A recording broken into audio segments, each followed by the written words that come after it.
Informação semanal com Fátima Moreira.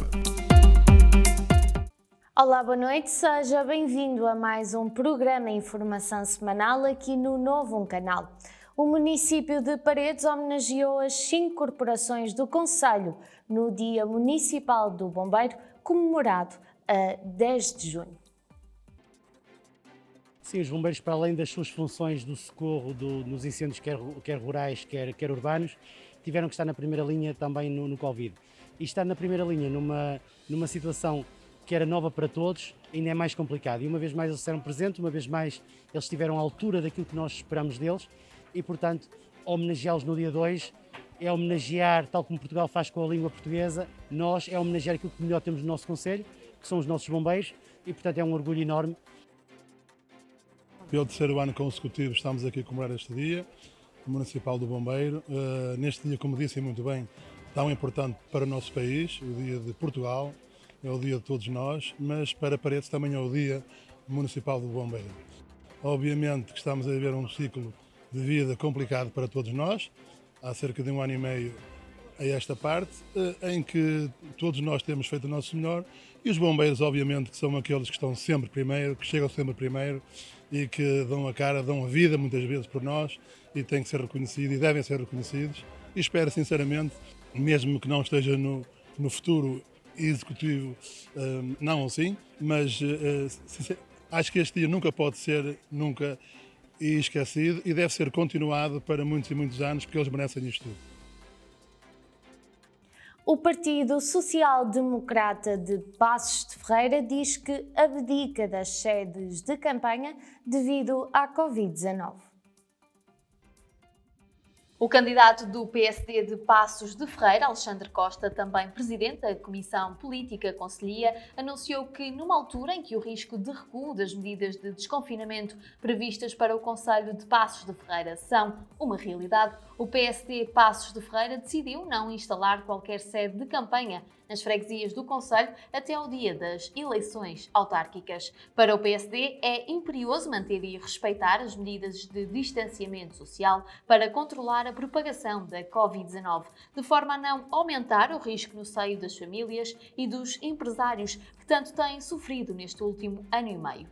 Pelo que, afirma o candidato, seria irresponsável o PSD Passos de Ferreira abrir espaços públicos que pudessem aumentar o risco de contágio. Os nossos concidadãos não compreenderiam esta medida insensata de instalar sedes de campanha quando ainda se impõem muitas restrições nas nossas atividades sociais e económicas. Lê-se na nota que nos foi enviada, também assinada pelos candidatos às juntas de freguesia. O Centro de Testes Covid Drive, instalado no Estádio Municipal do Marco de Canaveses, irá encerrar no dia 18 deste mês.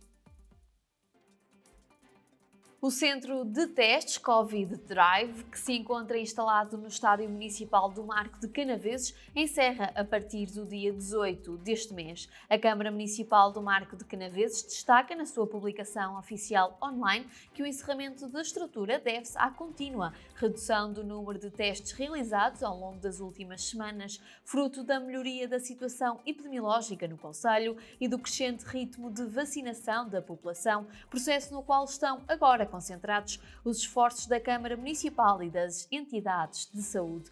O município realça que até ao dia 31 de maio foram administradas um total de 19.269 vacinas à população, salientando que eventuais testes a realizar a partir de 18 de junho passam a ser encaminhados para as estruturas do laboratório junto ao Centro de Saúde do Marco de Canaveses. O município de Lousada criou uma bolsa de emprego municipal que irá agregar empregadores e desempregados que estarão à procura de trabalho. Lousada dispõe de uma bolsa de emprego municipal que agrega empregadores e desempregados que procurem trabalho. O vereador responsável pelo pelouro do emprego da Câmara de Lousada destaca que a bolsa de emprego municipal de Lousada bem Surge no contexto da atual situação pandémica com o objetivo de reforçar a divulgação e a agregação das ofertas de trabalho que o tecido empresarial local necessita, valorizando ainda mais a intervenção do Gabinete de Inserção Profissional e do município nesta união de esforços. O autarca recorda que, face à necessidade de muitas empresas em contratarem trabalhadores e, por outro lado, do modo a combater o desemprego, pretende-se criar esta ferramenta de sinalização ativa de procura e oferta de trabalho de modo mais simples, ágil e acessível a todos, salientando que a BEM permitirá que os empresários façam o registro online das suas necessidades, ao mesmo tempo que os desempregados ou pessoas à procura de um novo emprego possam inscrever-se nesta plataforma de interligação laboral. O vereador avança ainda que a responsabilidade pelos conteúdos das ofertas é das respectivas empresas, a quem cabe prestar todos os esclarecimentos aos interessados, tendo esta bolsa como finalidade a promoção e a aproximação entre o mercado de trabalho e os seus municípios.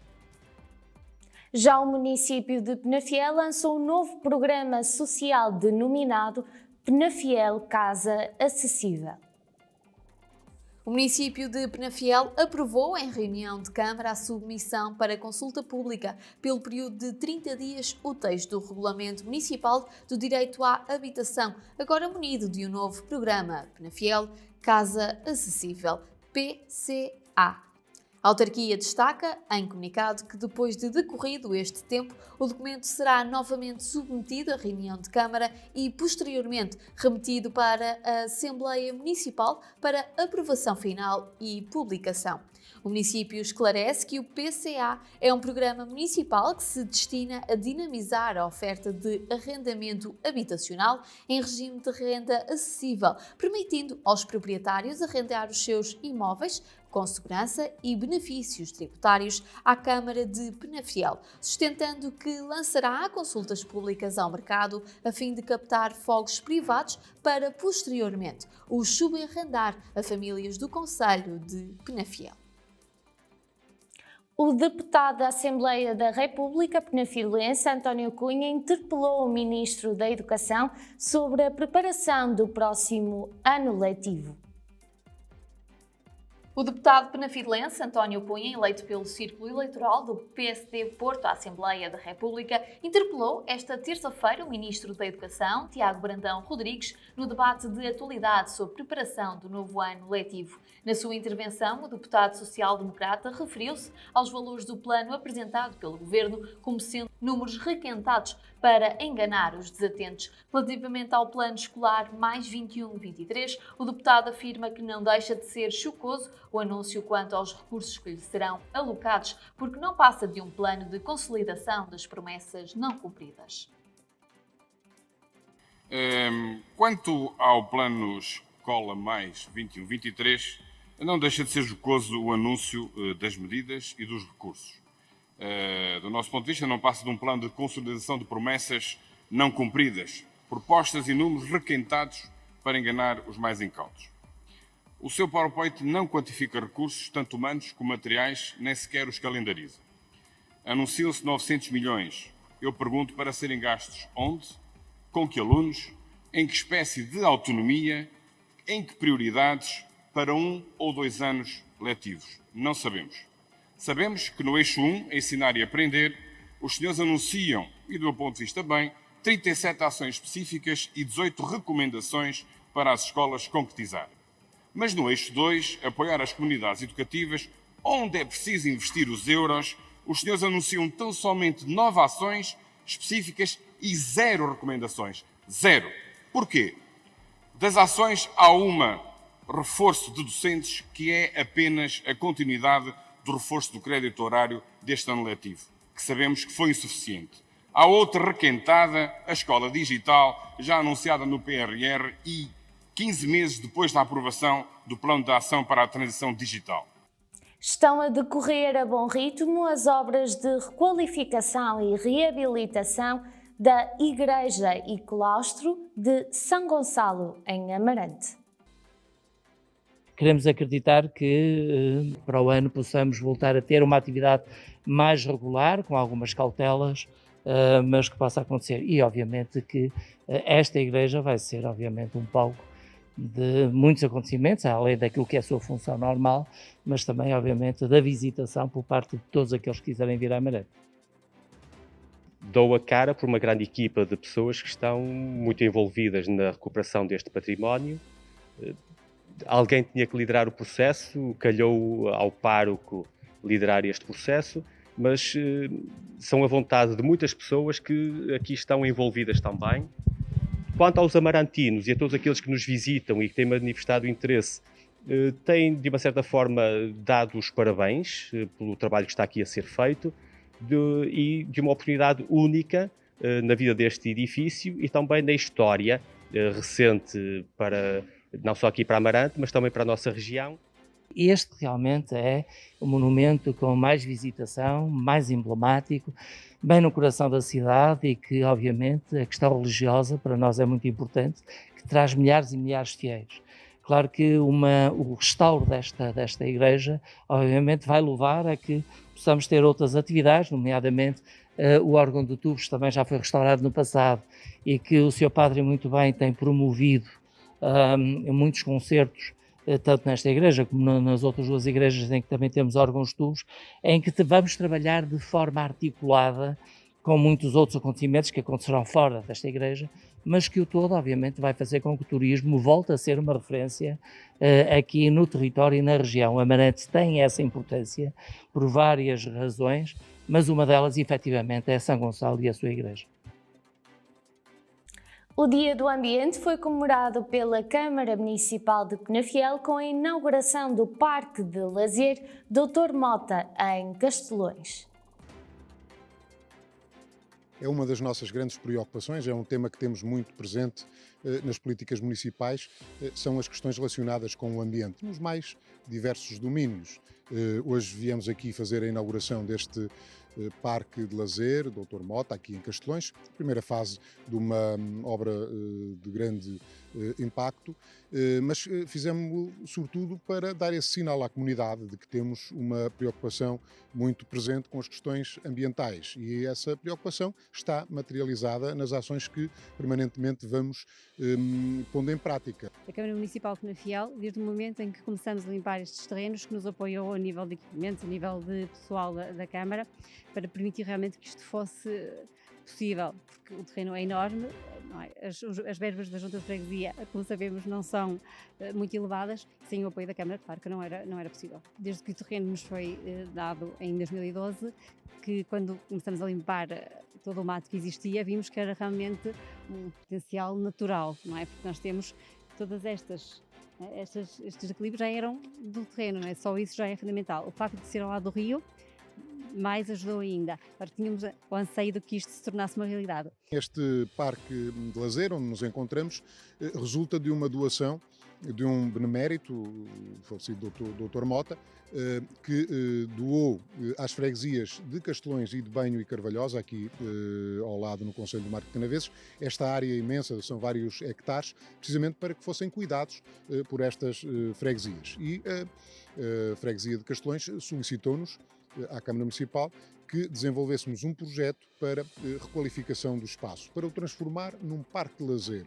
um local aprazível para ser visitado, para ser usufruído pela comunidade e pela população de Castelões, das terras de Recesinhos, mas também todos os outros que queiram vir por aqui.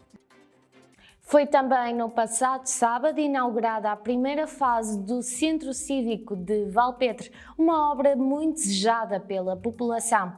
Com esta obra, o Presidente da Junta de Freguesia anuncia o fim do seu mandato. É um espaço importante, a nossa freguesia de Valpedre carecia desta centralidade, aqui exatamente no local tão especial para os valpedrenses, como é a sua igreja matriz, e portanto surgiu esta oportunidade de adquirirmos o terreno, de executarmos um belíssimo projeto que reúne o essencial para acolher os visitantes, desde o espaço de lazer para as crianças, o espaço de estar para as famílias, tem depois os sanitários de apoio, tem um palco para atividades de lazer e lúdicas, e na segunda fase vai ter outras valências, vai ter percursos pedonais, vai ter as máquinas de manutenção física. Era um compromisso que estava assumido com a nossa junta de freguesia e nós, naturalmente, sentimos-nos sempre muito satisfeitos quando concretizamos os compromissos que assumimos e, acima de tudo, as expectativas da comunidade e, portanto, hoje é um dia feliz aqui em Valpedro. Valpedro não tinha, digamos assim, o coração de Valpedro não tinha, queríamos fazer qualquer coisa e não havia espaço nem para fazer a regressão do espetáculo, nem as festas do padroeiro, nada. Portanto, nesta fase ainda não contempla muito isso também, digamos assim, porque a fase seguinte portanto, é mais para o público, digamos assim. Esta é mais do convívio e daqui, mas, portanto, é um orgulho enorme fazer isto. O projeto é muito bonito e está muito bem alcançado. São Mamede de Recezinhos tem agora um novo polidesportivo, inaugurado no Dia de Portugal, 10 de junho. Bom, nós hoje de facto estamos a comemorar o Dia de Portugal aqui em São Mamede de Recezinhos, nas terras de Recezinhos, no norte do nosso concelho de Penafiel, exatamente inaugurando a primeira fase de um complexo que vai para além desta vertente desportiva, que ficou agora concluída e por isso está a ser inaugurada, mas que vai integrar também uma outra área, exatamente confinante com o polidesportivo e que se destina ao parque de lazer. É uma zona de estar que vai ter percursos pedonais, que vai ter um parque infantil, que vai ter equipamentos de manutenção física, que vai ter mesas, bancos, ou seja, aquilo que nós pretendemos é que seja um espaço de acolhimento para as famílias poderem estar e poderem usufruir. Este polidesportivo está protocolado com a Câmara Municipal desde 2014. Têm vindo a ser várias conversas estabelecidas no sentido de isto conseguir acontecer, de ser uma realidade. É um sonho tornado realidade. Esta primeira fase está concluída, o polidesportivo está pronto para ser usado pela população. Avançaremos depois para uma segunda fase, como o Sr. Presidente da Câmara, Dr. Antonino, teve a possibilidade de dizer. Esta freguesia tinha também esta carência. A nossa expectativa é que a segunda fase do projeto possa ser lançada a breve prazo para que se inicie o quanto antes também. Portanto, relativamente a esta obra, está muito bem concebida, está terminada, está concluída e era o que eu queria e ambicionava para São Mamede neste mandato.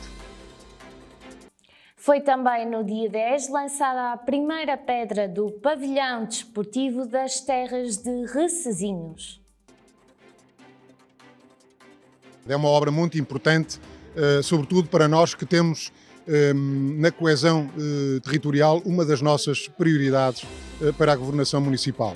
Efetivamente, esta zona do nosso concelho, do norte do concelho, das terras de Recezinhos, tinha carência de um pavilhão desportivo, porque hoje em dia a prática desportiva é absolutamente essencial para a formação quer dos mais jovens enquanto cidadãos, quer para todos os demais cidadãos, mesmo os mais idosos. Era a obra, em termos gerais, fundamental e a que mais me empenhei e com a qual foi preciso mais luta, mas dizia eu, era a obra que mais era almejada cá nesta não só na freguesia, mas nas terras de Recezinhos.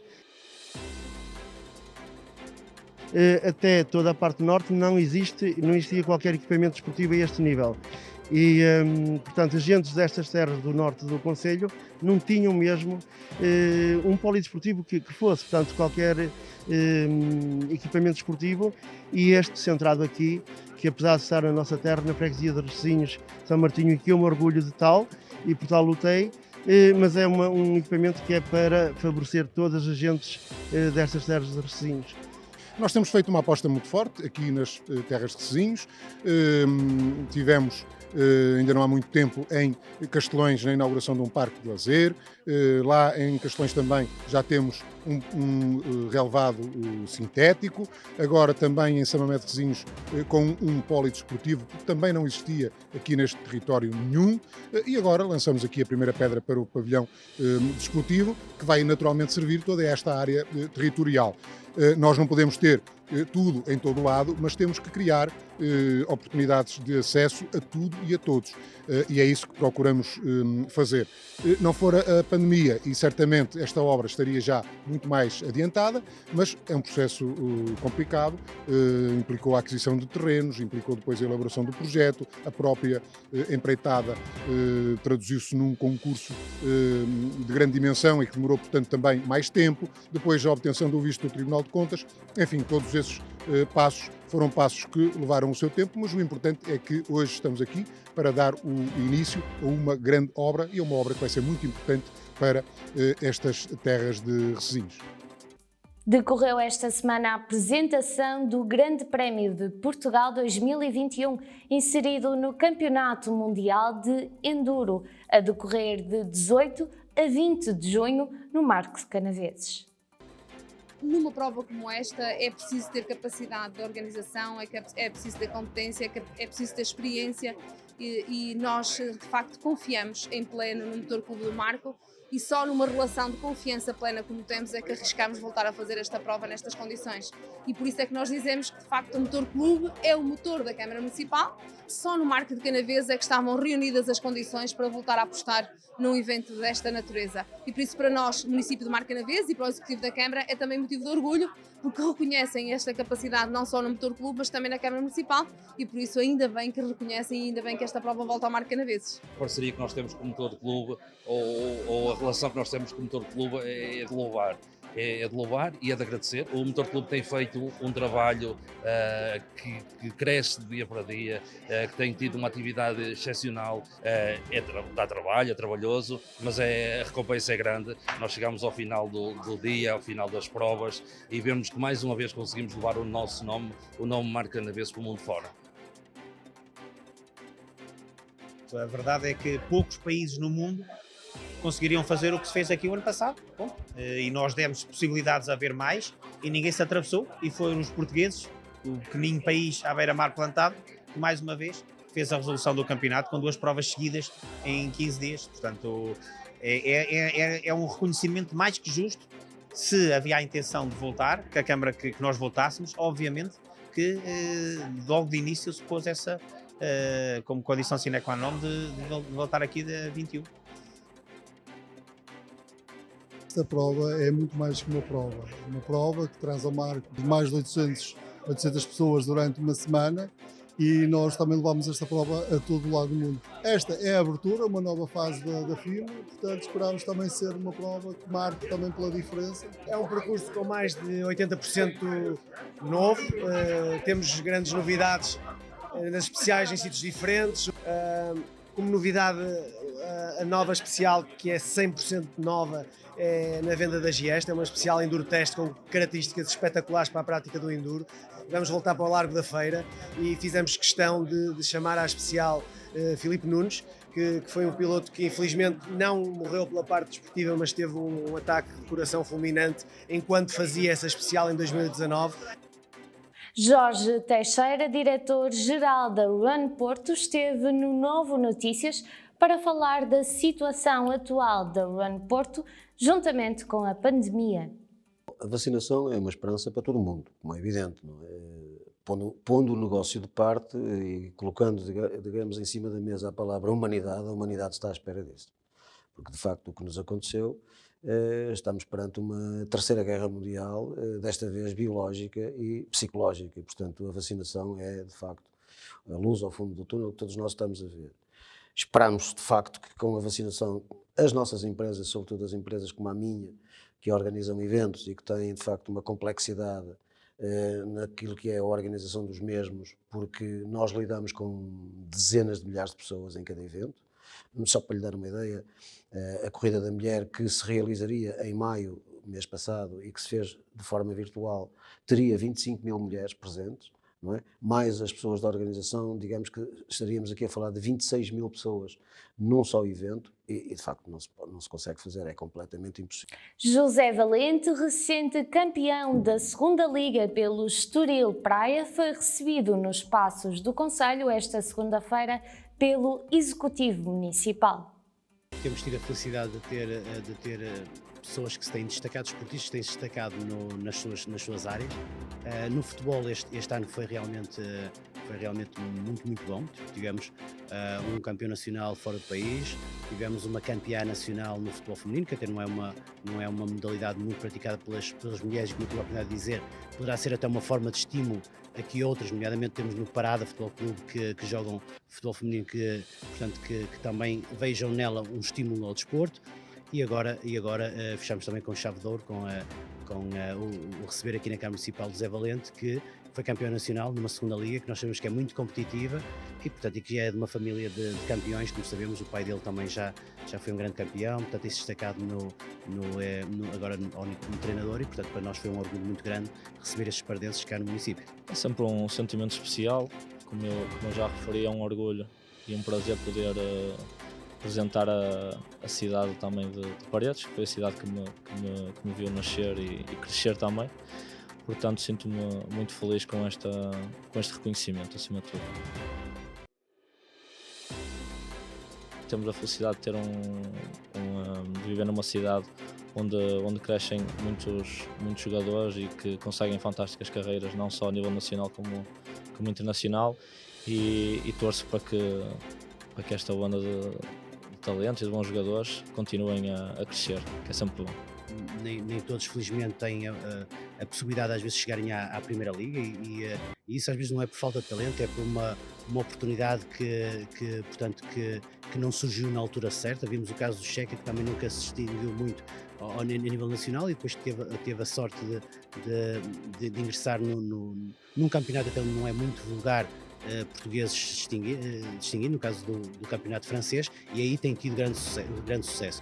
E, portanto, o caso do Zé Valente, que tem-se destacado na segunda liga, pode ser um estímulo que, por vezes, alguns atletas que até se destacam nos júniores e depois, às vezes, por uma questão de sorte, não conseguem chegar mais à frente. Mas há que insistir, e quando as pessoas fazem aquilo que gostam, que eu imagino que o Zé Valente deve adorar aquilo que faz, há que apostar sempre um bocadinho e esperar que também haja aquele bocadinho de sorte para poderem chegar a um patamar mais alto. Ainda sobre José Valente, o Futebol Clube Penafiel anunciou esta semana a sua contratação. O Futebol Clube Penafiel anunciou a contratação do atleta Zé Valente, médio ex-campeão nacional da segunda Liga pelo Estoril Praia. Refira-se que o atleta paredense foi recentemente homenageado pelo Executivo Municipal de Paredes, de onde é natural, pela conquista do título de campeão da segunda Liga. Zé Valente tem 27 anos, é filho do treinador Fernando Valente, tendo representado equipas como o Doxa, do Chipre Futebol Clube Vizela, CD Aves Passos de Ferreira e União Sport Clube de Paredes. Na segunda Liga, Zé Valente alinhou 3 épocas pelo Aves. A curta-metragem When Time Stood Still estreia já no próximo dia 1 de julho e o realizador e os atores estiveram presentes no Novo Notícias para falar deste filme.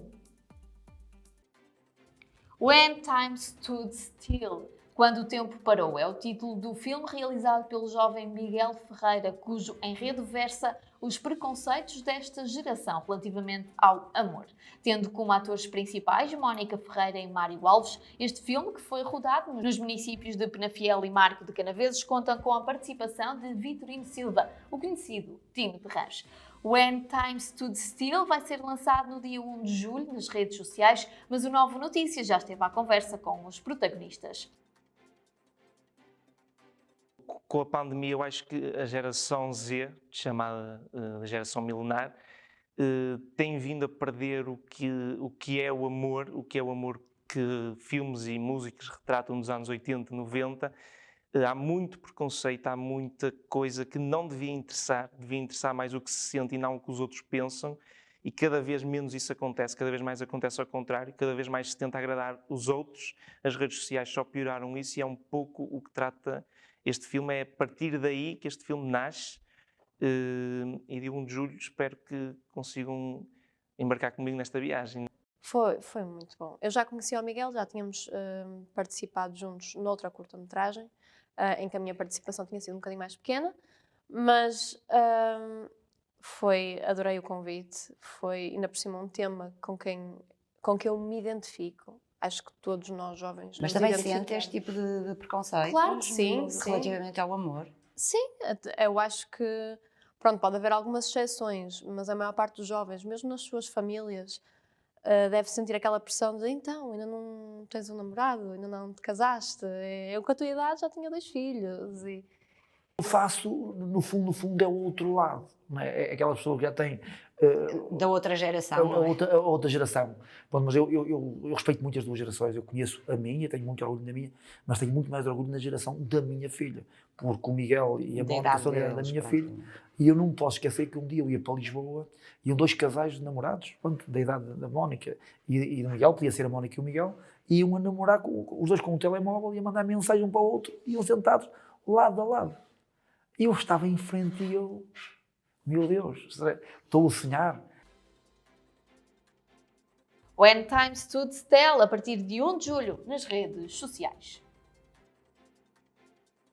O Informação Semanal vai agora para uma curta pausa publicitária. Voltamos daqui a nada com a segunda parte. Fique desse lado. Como diz o ditado, quando se fecha uma porta, abre-se uma janela. Esta é a janela da nossa casa. É aqui que os nossos dedicados colaboradores continuam a servir o que tanto gosta. Pelo bem deles e de todos os que têm que sair para servir os outros e o país, mantemos abertos, além do McDelivery, o McDrive. Para que mesmo em momentos como este, todos possamos partilhar bons momentos, mas em casa. Em breve, voltaremos a recebê-lo na nossa, com o sorriso de sempre. E estamos de volta a esta que é a segunda parte do Informação Semanal. Na minha companhia e como habitual já tenho o Diogo Meireles. Boa noite, Diogo. Boa noite, Fátima. Começamos pelo primeiro tema que nos traz hoje, um dos temas quentes desta semana. Pedro Adão e Silva, nomeado para a Comissão Executiva das Comemorações dos 50 anos do 25 de Abril. Queres começar por onde? Bem, este tema dá pano para manga, porque foram tantos já os comentários, muita coisa foi dita, e eu vou aproveitar esta oportunidade para ir direto ao grande problema, que é esta escolha. Não tem a ver com a escolha, mas tem a ver com o enquadramento que o cargo... Como foi feita? Não tanto como foi feita, mas aquilo que o Pedro Adão e Silva vai fazer, que condições é que tem, o prazo que tem para o fazer. Não vamos discutir o facto da escolha do Pedro Adão e Silva por si só, portanto não é essa a questão. Agora, para recentrar o problema, eu falaria apenas em 2 questões. A duração do mandato, para o qual ele foi escolhido, nomeado, e as condições financeiras. Portanto, estamos a falar aqui de uma pessoa que vai ter, durante 5 anos e meio, determinadas condições, nomeadamente a nível salarial, que entre o salário e despesas de representação, o somatório atinge os 4.500 euros por mês. Isto para pensar e definir o programa das comemorações de 25 de Abril. E esta nomeação foi feita no mês de maio, portanto foi publicado através de uma resolução do Conselho de Ministros no dia 27 de maio e com efeitos a partir de 28 de maio, logo no dia a seguir ao Conselho de Ministros, e o mandato dura até 31 de dezembro de 2026. E é para um evento que vai decorrer em 2025. É um absurdo. Como é que os portugueses podem admitir que uma pessoa tem estas condições salariais, tenha direito a um motorista, 3 técnicos, 3 adjuntos, um secretário, para uma tarefa destas? Um cargo político, digamos, é quase como as condições de um cargo político altíssimo. Sim, por exemplo, um vereador de uma Câmara Municipal que tem um trabalho executivo muito exaustivo. Sim, diário. E não é só pensar, portanto tem de executar diariamente, tem impacto diário na vida das pessoas e oferece um salário e tem condições semelhantes ou talvez até inferiores. Em vários municípios não tem tantos adjuntos, não tem tantos técnicos para suportar o seu trabalho.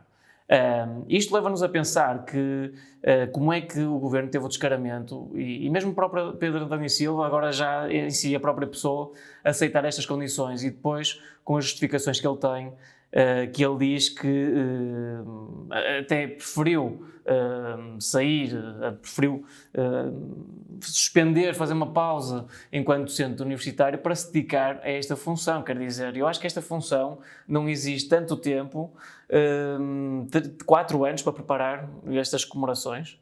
É uma afronta para os portugueses. Ele ter aceito isto e antes de mais, ter sido proposto estas condições. Acho que os portugueses não conseguem entender como é que, para uma função destas, é preciso gastar tanto tempo e tanto dinheiro. Tanto tempo. Qual é a justificação que tu encontras para isto ter acontecido? Bem, isso é um verdadeiro enigma, porque não há... Que justificação possível é que há? Se ainda Na fosse... tua opinião? Sim, na minha opinião, é mesmo muito complicado, porque se nós até estivéssemos a falar de menos tempo, se fosse durante um ano, tudo bem. Até era compreensível pensar as comemorações, delinear, preparar e tudo mais, não por este salário, mas era um ano para preparar 50 anos do 25 de Abril de 1974, é uma data que merece alguma atenção. Ser assinalada de uma forma diferente. Ser assinalada de uma forma diferente, de uma forma... e sabemos que este tipo de comemorações também não se faz da noite para o dia, e exige, e temos de falar com muitos partidos, temos de falar com muitas pessoas, envolve a sociedade civil, é um dia do país. Também não se faz da noite para o dia. Agora, não consigo mesmo perceber como é que... Isto é uma resposta tão difícil. Como é que um governo conseguiu criar uma função destas, com estas condições? Isto atinge o patético, atinge um nível de incompreensão, um nível de irrazoabilidade elevadíssimo. Enfim, aquilo que se tem vindo a falar é a ligação do Pedro Adão e Silva ao Partido Socialista. Ele pertencia ao secretariado do Partido Socialista na altura do Ferro Rodrigues, que é o atual Presidente da Assembleia da República. Agora, eu não vou por aí, essa questão das ligações, de ele estar ligado ao Partido Socialista e isto ser uma medalha de troca pelos serviços que ele prestou, e mesmo enquanto comentador isto também foi algo que se disse muito nos últimos dias, o facto de ele ser comentador e muitas das vezes servir de escudo ao Partido Socialista, defender o Partido Socialista e atacar a oposição ao Partido Socialista. Isso é algo que se fala, mas o problema não é esse, porque depois aqui o que tem vindo a acontecer... Isso é mais que normal em todos os partidos, não é? Sim, se é normal em todos os partidos. É normal que alguém que trabalha em prol do partido tenha determinadas... Prioridade. Como? Tenha prioridade em cargos que provavelmente venham a existir. Exato, é normal que isso aconteça. São pessoas que estão mais próximas, e creio que a maior parte dos partidos, não todos, estão abertos a não só colocar em algum destaque elementos do próprio partido, como também independentes, que sejam simpatizantes, que se enquadram naquilo que é a ideologia desses mesmos partidos. Portanto, aí eu acho que o problema não é esse, nem vamos perder muito tempo com essa parte. É mesmo o tempo deste cargo. Sim. E o porque salário. Isso é o cerne da questão. Porque nas notícias houve muitas trocas de acusações em que, por exemplo, o Primeiro-Ministro António Costa a dizer que o Rui Rio esteve muito mal nas afirmações que teve, mas esteve muito mal nas afirmações a dizer precisamente isto que eu também estou a dizer, que a duração, 5 anos e meio, é demasiado tempo para a comemoração de um dia. E isto é indigno, é errado de ser esses comentários. Não é. Aliás, o Rui Rio não estava, nunca, em nenhuma ocasião, se referiu ao Pedro Adão e Silva enquanto pessoa, enquanto professor, enquanto profissional, ao seu mérito. O mérito de Pedro Adão e Silva e a pessoa em si não está em questão. E aquilo que aconteceu é que, por parte do Partido Socialista, tentaram veementemente colocar areia nos olhos dos portugueses, fugindo daquilo que era o principal problema.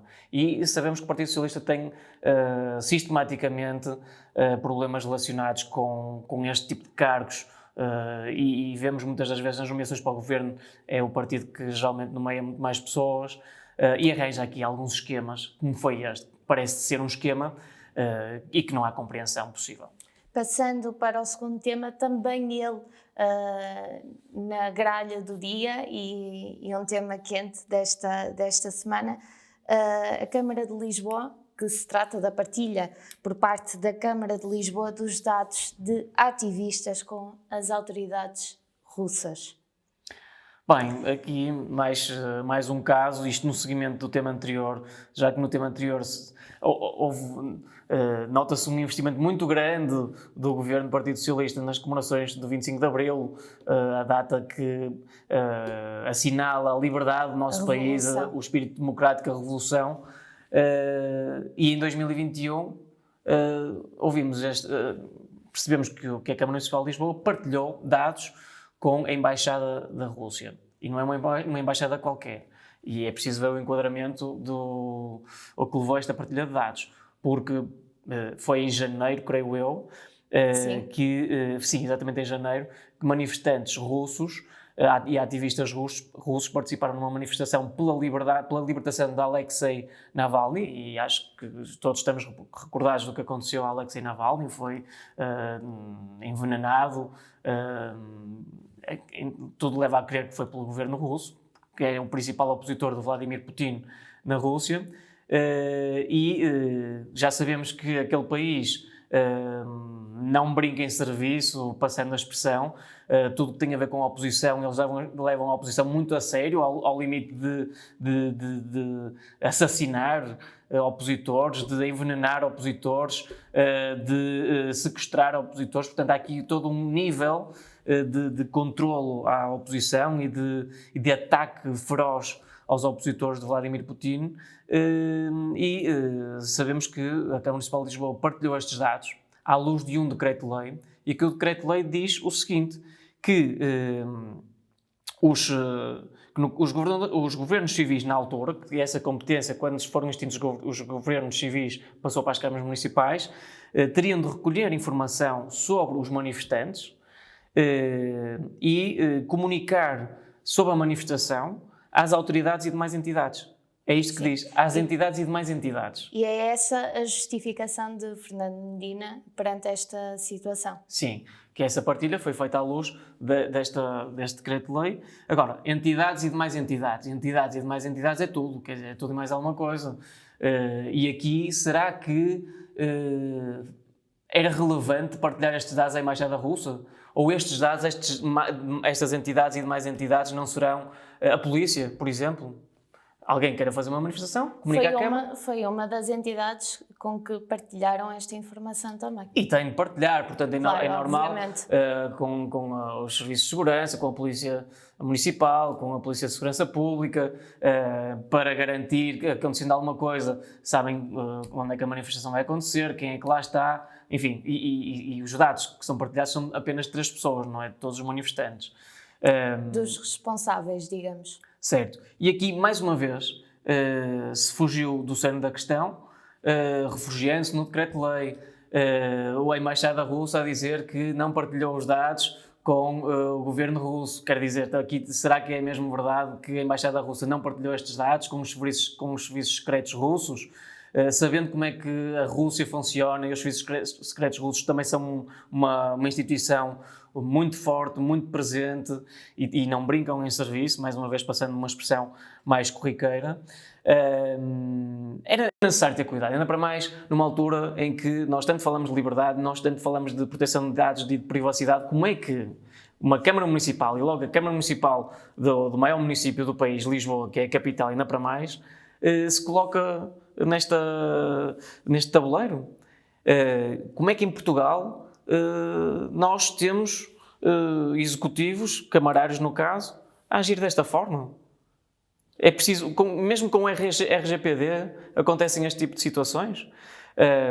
E em prejuízo, e o problema aqui foi em prejuízo dos ativistas. Nós não sabemos o que é que vai ser feito com as informações. O que poderá acontecer. Se bem que este assunto, estando agora...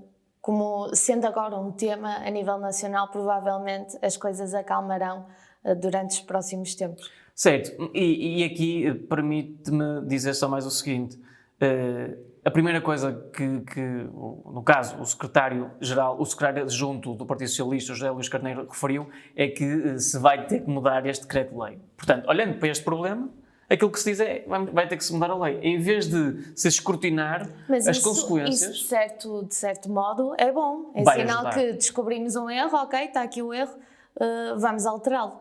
Era pior se continuasse tudo igual. Sim. Pronto. Daí foi importante terem identificado o erro, dizerem que vão corrigir o erro. Agora, e o facto dos dados já terem sido partilhados, o que é que vai ser feito com isso? O que é que vai acontecer a essas pessoas? Será que vão ser vítimas de represálias? Vão ser protegidas ou não? Será que vão ser protegidas? Porque, tudo bem, é importante apresentar esta solução. Vamos corrigir este decreto-lei, vamos melhorá-lo, vamos atualizá-lo, porque este decreto-lei foi aprovado em 1974, portanto, já há muito tempo atrás, há quase 50 anos atrás. E essa questão de proteger as vítimas, devia-se ter apresentado também soluções nesse sentido.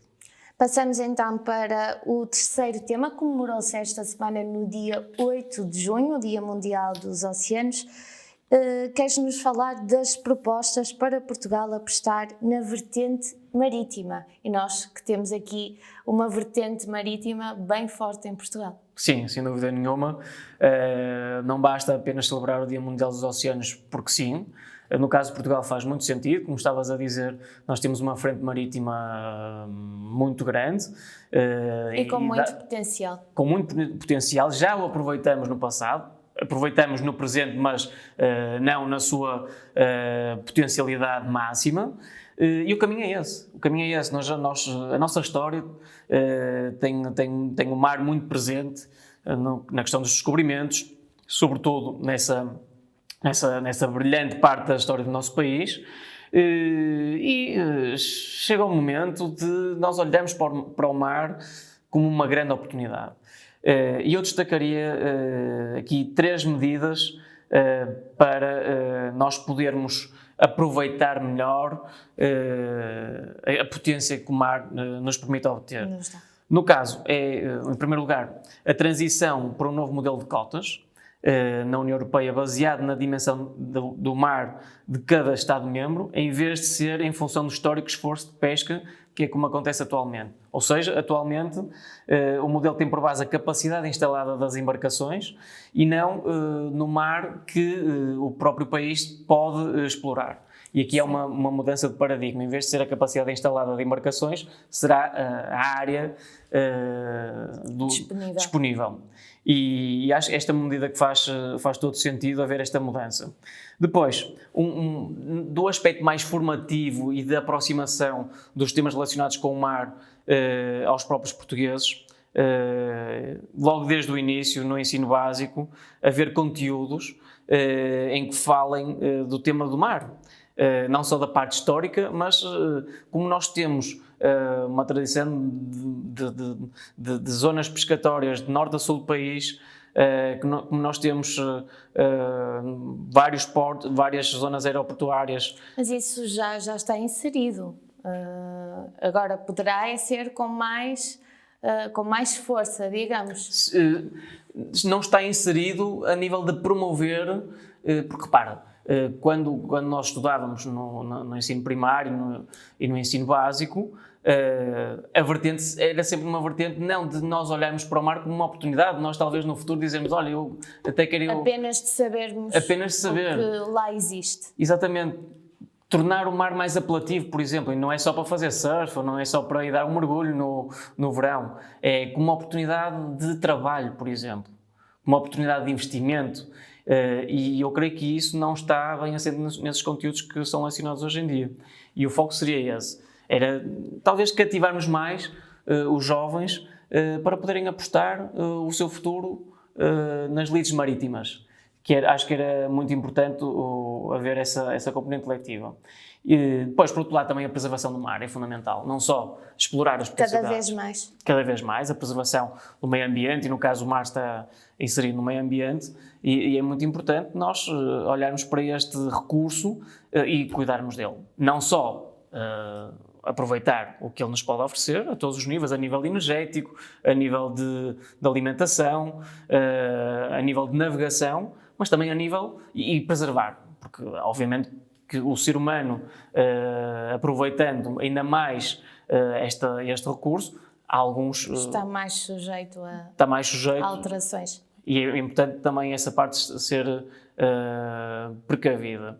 E depois, por último, seria importante promover a criação de um eixo atlântico com outras potências marítimas. Por exemplo, a Irlanda e a Dinamarca são 2 países em que também têm um grande historial, uma grande história do ponto de vista da sua vertente marítima, e Portugal, por que não, também entrar num eixo em que pudesse criar parcerias, sinergias, em que se pudesse explorar este recurso da melhor maneira possível, porque creio que a Irlanda e a Dinamarca precisa de Portugal em alguns momentos, eles não conseguem aproveitar na totalidade, e eu acho que era uma medida, um ponto de partida muito importante para nós também aprendermos com eles, para podermos criar sinergias e este eixo funcionar de uma forma benéfica para todos estes países, para benefícios de todos. Muito obrigada, Diogo, por mais uma presença aqui no Informação Semanal. Obrigado, Fátima. Em cima da mesa estiveram os temas: o Dia Mundial dos Oceanos, a escolha de Pedro Adão e Silva para a Comissão Executiva das Comemorações do 25 de Abril e a Câmara de Lisboa, que partilhou dados de ativistas com as autoridades russas. Foi este o Informação Semanal deste sábado. Voltamos daqui a 8 dias. Fique desse lado. Boa noite e bom fim de semana.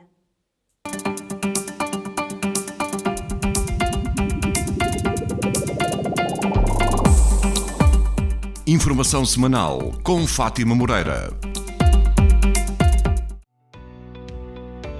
Novum Canal. Sempre Novum, sempre seu.